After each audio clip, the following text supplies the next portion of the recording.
Assalamu alaikum. Ben bugün akam Xursan Hasan to'g'riliq guvohlik bermoqchi. Akam Xursan Hasan.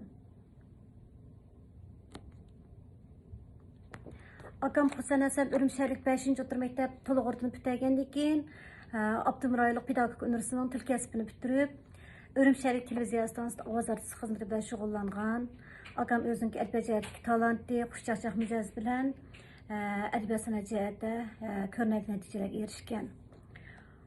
Akam yaqinqi yillardan buyon o'zi shaxsiy shirkat ochib, kino ishlash va qisqa film ishlash bilan shug'ullanib kelyapti. Akam 2018-yili 10-oyda Jongo Adabiyot san'atchilar birlashmasi, Jongo Kinochilar jamiyati tashkillab uyushtirgan mamlakatlik kinochilik sohasidagi ixtisos xodimlarni tarbiyalash kursi bilan ishqi o'lkada o'rganish va ekskursiyada bo'lgan. Akamning salomatligi shundoq yaxshi. Akam 2018-yil 13-oyga kelgan chaqda tuyuqsiz hech qanday gunohsiz yo'q holatda tutilish lageriga olib ketilgan. Ham uzoq o'tmayla Abdumrayliq 1-doktorxona jiddiy bo'limga jiddiy qilishga olib kelingan.